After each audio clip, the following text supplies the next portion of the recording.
Salut les filles! Aujourd'hui on se retrouve pour un tutoriel teint. Ça fait longtemps que j'avais pas justement filmé ma routine teint. Elle ne change pas beaucoup de fois en fois. Les techniques que j'utilise sont pas mal semblables. J'aime beaucoup travailler avec mes doigts. Mais cependant, les produits, il y a quand même une certaine rotation qui se fait. Je découvre des nouveaux produits, j'ai des coups de cœur, tout ça. Donc j'avais envie justement de vous en glisser un mot. Je parle beaucoup dans cette vidéo teint-là, mais je vous donne mon avis un peu en même temps là, sur les produits que j'utilise. Donc allons-y pour les étapes en question. Donc on commence avec une peau propre, bien hydratée. Donc là je porte rien du tout, vous pouvez voir un tout petit peu, là j'ai quelques rougeurs, j'ai une tache ici, c'est la tache en question que je voulais faire partir avec le Even Better Clinical de Clinique. Et le but du maquillage aujourd'hui c'est de faire quelque chose de lumineux qui a pas l'air d'un masque, donc tu te retrouves avec quelque chose qui est quand même léger. Et pour ce faire on va utiliser une bébé crème. Je vais commencer par appliquer une base. Je le fais souvent pour aller chercher un autre degré d'hydratation ou pour venir camoufler les pores que j'ai près du nez. Dans le cas ici, ce que je vais utiliser, c'est la Clean Slate Flawless de chez Tarte. J'avais reçu ça dans un... je l'ai acheté. C'est un petit trio avec un pour les yeux, le Clean Slate Poreless et le Flawless de chez Tarte. Et j'ai trouvé ça génial parce que ça m'a permis de découvrir les produits et de savoir ce qui m'intéressait. Puis celui-ci que j'étais plus ou moins encline à essayer, dans le sens que c'était vraiment l'autre version originale entre guillemets que je voulais tester, eh bien elle était, je la trouve intéressante, l'autre version, mais celle-ci que je connaissais pas, ben je l'aime encore plus parce qu'il y a vraiment un bel effet lumineux à l'intérieur du produit, comme vous pouvez le voir en ce moment. Donc ça contient des petites particules réfléchissantes. Donc voilà. Et ensuite de ça, je vais venir appliquer ma bébé crème. Vous pourriez utiliser un pinceau dû aux fibres, un pinceau aussi, un flat kabuki comme il appelle, le Sigma Fair Sedonalis aussi. Personnellement, j'aime beaucoup utiliser mes doigts. Je trouve que ce genre de produit-là, comme c'est un produit qui est hydratant, je trouve que ça va très très bien. On a moins de risques là, de justement se faire des marques puis tout ça. Et il y a deux couleurs en fait, je vous présente celle-là ici, c'est la bébé crème, perfectrice de teint de chez Clarins. Sincèrement, ce produit-là, ça fait un mois que je l'utilise et je l'adore parce qu'il garde une certaine luminosité au niveau du teint. Et je l'aime vraiment beaucoup parce que bien que ce soit un fini qui est très léger à porter, on a une belle luminosité puis une couvrance qui est juste parfaite pour moi. J'ai pas non plus beaucoup d'imperfections, donc quelqu'un qui va avoir plus d'imperfections va probablement préférer appliquer en plus du correcteur aux endroits où ils vont avoir davantage de rougeur puis tout ça. Mais sinon, je trouve ça juste génial. La seule chose que je vous dirais par rapport à ce produit-là, c'est qu'il y a juste deux teintes et la teinte la plus pâle est quand même encore assez foncée. Donc de bien regarder ça. Il y a une belle odeur. Donc bien faire attention de venir mettre le produit partout, surtout auprès de la ligne des cheveux puis tout ça pour pas avoir une démarcation ou quoi que ce soit. Donc j'ai déjà une première unification qui a été faite, puis j'en mets un tout petit peu pour descendre dans le cou. Question d'avoir quelque chose d'unifié et d'égal partout. Donc je le descends légèrement sur mon cou. Donc voilà. Et par la suite, ce que je viens faire, c'est que je vais venir prendre mon cache-cerne et je vais l'appliquer sur mes cernes, mais je vais aussi en appliquer un tout petit peu ici sur le bord du nez parce que j'ai des rougeurs et légèrement sur le menton. Et en même temps, comme mon cache-cerne est légèrement plus pâle, bien, ça va venir illuminer un peu cette zone-là de mon visage. Et là, en ce moment, aussi étrange que ça va avoir l'air, je mélange deux cache-cernes. Celui-ci que j'adore est le Pro Longwear de chez MAC. Ce qui arrive, c'est que cette couleur-là est légèrement trop foncée pour moi. Donc pendant tout l'hiver, je l'ai mélangé avec le Select Cover-Up, qui était un ton plus pâle, donc je les ai mélangés. Le Select Cover-Up, il est plus mat, donc je l'aime moins que le Pro Longwear, mais il est quand même très joli.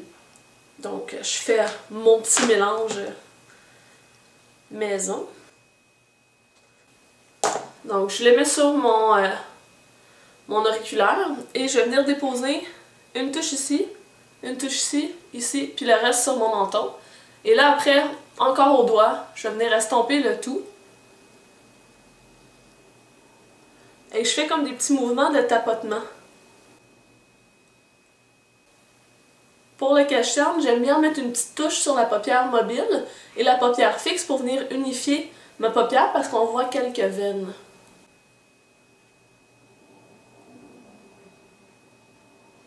Toujours faire bien attention que les limites du maquillage, les edges, les bords, soient bien estompés. Donc qu'on n'ait pas justement une ligne franche d'arrêt. Donc de venir un peu le fondre.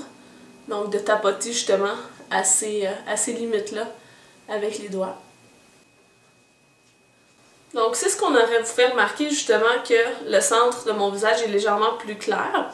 Et comme la bébé crème demeure quand même lumineuse, ben vous voyez un peu au niveau de mon front que ça réfléchit la lumière. Mais c'est pas non plus, ça donne pas une impression de peau huileuse ou quoi que ce soit. Je tiens à préciser que moi j'ai une peau normale à sèche, slash un peu sensible. Donc cette bébé crème là je l'ai trouvée géniale parce qu'elle n'est pas venue assécher ma peau ou quoi que ce soit. Et pour la bébé crème, moi je m'étais acheté la bébé crème de chez Smashbox. Et pour l'hiver, je l'ai pas du tout aimée. Je l'ai aimée beaucoup l'été dernier, mais en hiver, là, elle était trop asséchante. Ça faisait des zones sèches, tout ça. Donc même si je l'ai payé 55$, je l'ai pas utilisée de l'hiver du tout. Mais celle-ci, je l'ai trouvée géniale. Puis j'ai bien hâte de faire la comparaison cet été entre les deux bébés crèmes. Parce que je veux pas, c'est quand même, je pense que le de Clarins c'est autour de 42$, donc c'est quand même assez dispendieux aussi. Mais je trouve que ça vaut la peine. Mais encore là, ça dépend ce que vous recherchez, puis aussi de votre budget, c'est toujours quelque chose à respecter. Donc là, je me nettoie les doigts parce que sinon, je vais finir par en avoir partout. Normalement, j'irais me les laver sous l'eau courante, mais là, j'ai utilisé des petites lingettes démaquillantes. Ceux-là, c'est Yes to Cucumber. Merci à Isabelle de me les avoir envoyées. Donc, une fois que j'ai les petites mains propres, ce que je vais venir faire, c'est travailler le contouring. Normalement, dans la vie de tous les jours, quand je fais une sortie et que je fais ce maquillage-là, je laisse le temps au produit crème de pénétrer. Donc, je ne mets pas tout de suite la poudre parce que bien souvent, ce qui arrive, c'est que si on poudre tout de suite, ça va faire un effet plaqué. Alors que quand on poudre plus tard, ben, on va souvent poudrer un peu moins parce que la couvrance va s'être ajustée puis tout ça. Donc, vu que j'ai blablaté, je me dis, ça doit être pas si mal. Donc, ce que je vais venir faire, c'est que je vais venir utiliser la palette Éclat de chez Clarins. Donc, celui-là, c'est une poudre dans le fond pour le teint. Et il y a une section qui est sur le côté qui est de blush. Donc, je vous la montre comme ça ici. Donc, c'est une poudre qui est intéressante parce que elle est... Premièrement, elle est très jolie, là, mais ce qui est intéressant, c'est que c'est une poudre éclat, mais elle ne contient pas de paillettes ou quoi que ce soit, contrairement à beaucoup de produits qui disent qu'ils vont les réveiller le teint, mais dans le fond, tout ce qu'on fait, c'est avoir plein de paillettes d'en face. Donc, ce que je fais, c'est que je prends un pinceau comme ça ici, il est assez dense, donc on vient aller chercher une couvrance un peu plus grande avec le produit. Et celui-là, c'est le 480 de chez Sedonales. En fait, il fait partie du kit Midnight Lace. Et c'est doux, là, ça n'a même pas de sens, là, c'est débile, ces poils-là. Je sais même pas si c'est fait en quoi, là, mais je dirais que ça compétitionne avec les poils de nounours du Kabuki Too Faced. Donc ça vous donne une idée. Donc ce que je fais, c'est que je prends l'endroit où il n'y a pas de barre rosée et je vais venir tout simplement y aller sur ma zone T qui va être parfois avec davantage d'imperfections et qui peut finir par devenir un peu plus luisante si on veut. Donc je fais juste ça comme ça ici. Et au niveau du front.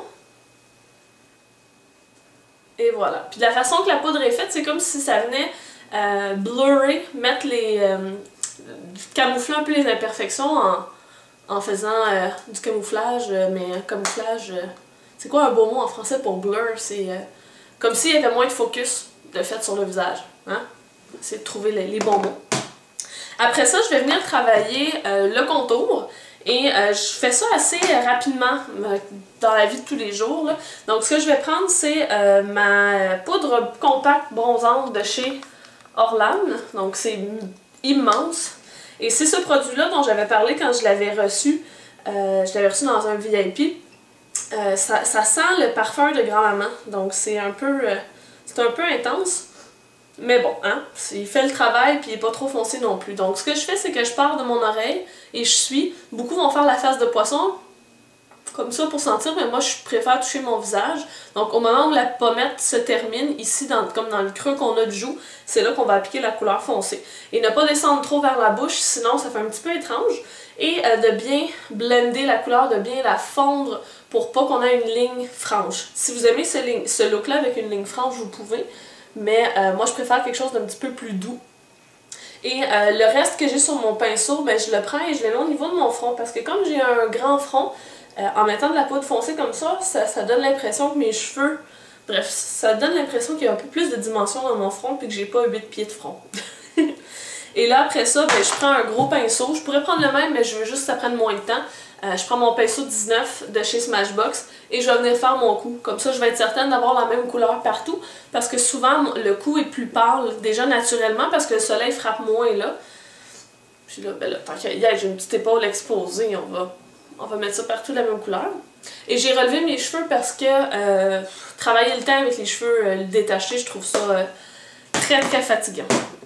Donc on a presque terminé, il reste blush et enlumineur. Et le blush que je vais utiliser, je me permets de le ressortir parce que c'est un blush que j'utilise depuis très longtemps. Celles qui me suivent depuis longtemps le connaissent déjà, mais pour les nouvelles, je me dis que c'est intéressant que je vous en parle. En fait, c'est ce blush-ci. C'est un blush qui s'appelle Well Dressed de chez MAC. Et c'est un fini satin, donc c'est une belle luminosité sans être pailleté ni trop réfléchissant. Et c'est un beau rose bébé, tout simplement. Et ce que je fais, c'est que je prends un pinceau en angle, celui-ci c'est le F40 de chez Sigma. Si j'avais pas utilisé lui pour le bronzer, j'aurais pu prendre lui aussi, celui-là c'est le 602, je l'avais pas nommé tantôt, là, mais c'est que je l'ai pris en angle. Sont dans le même kit, ces deux-là. Ça, je l'ai utilisé pour la poudre et ça pour le contour. Mais bon. Alors là, je vais prendre mon F40 de chez Sigma et je vais tout simplement l'appliquer sur l'os de ma joue, comme ça ici.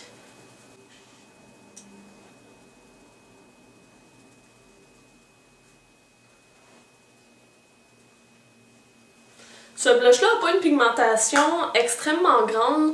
Et c'est moi je trouve que c'est une qualité parce qu'un blush qui est trop pigmenté, c'est tellement facile de se rater puis d'avoir l'air d'un clown. Alors que ça, ben, on peut le doser et en ajouter peu à peu.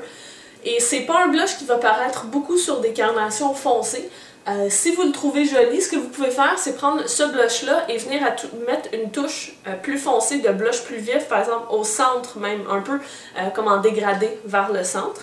Et là, pour être certaine que j'ai pas de ligne trop franche, je prends un pinceau propre, celui-là c'est le F05, le Small Contour de chez Sigma, et je vais juste passer sur les côtés de mon blush pour venir le fondre davantage, comme ça ici.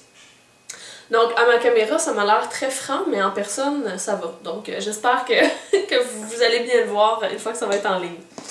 Ensuite de ça, je vais mettre mon enlumineur. Et là, je vous dirais que depuis à peu près...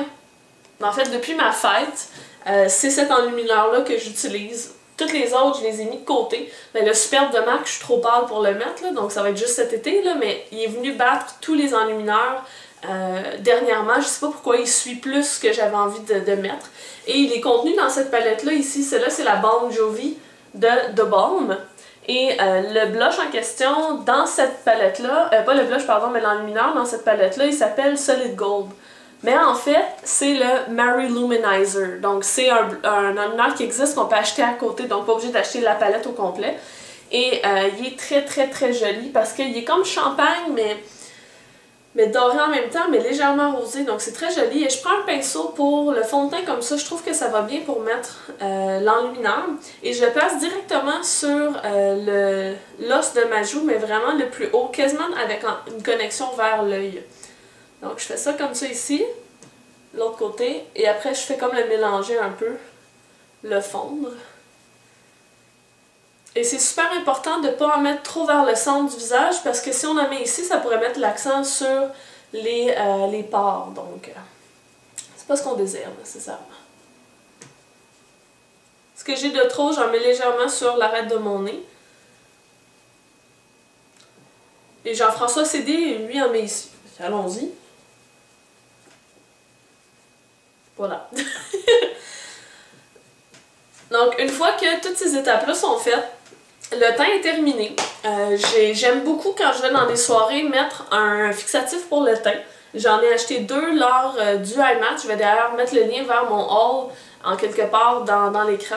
Mais j'en ai acheté deux, un de Model in a Bottle, puis l'autre de Skindinavia. Et j'avais déjà essayé celui de Urban Decay par Skindinavia, qui est le All Nighter. Et là, j'avais envie d'utiliser aujourd'hui pour vous le montrer. Celui-là ici, le Model in a Bottle, en fait, c'est pour les peaux sensibles, donc il va être plus doux si on veut. Mais le fini est quand même mat, et ça pitch assez fort, je vous dirais. Et c'est important de garder les yeux fermés peut-être 30 secondes après, parce que sinon, ça va venir piquer les yeux. Donc de se mettre assez loin. On a toute la con quand on fait ça, je sais. Puis, ce que je trouve... ben, je vais attendre un peu. J'ai l'impression d'avoir mangé de la crème solaire. Ce que je trouve bien d'un fixatif comme ça, c'est que souvent quand on a appliqué un peu de poudre, on a justement cet effet-là un peu sec, un peu cakey. Donc en mettant un produit comme ça, en ayant quelques gouttelettes d'eau et de produit fixatif qui va se mettre sur le visage, on dirait que ça vient comme rendre le tout un peu moins sec, un peu moins poudreux. Donc ça fait un fini, je trouve, plus joli, plus naturel, moins plâtreux si on veut. Donc c'est avec ceci que se termine le tutoriel pour le teint. J'espère qu'il vous a plu et on va se voir dans la prochaine vidéo. Bye les filles! Donc voilà ce que ça nous donne une fois qu'on a fait un maquillage des yeux. Un peu différent. C'est sûr que d'avoir juste le teint de fait, ça fait parfois un peu étrange. On a l'impression d'être beaucoup maquillé du teint, mais une fois que les yeux sont faits, tout vient se balancer. Donc j'espère que cette vidéo-là vous a plu, puis on va se voir dans la prochaine. Bye les filles!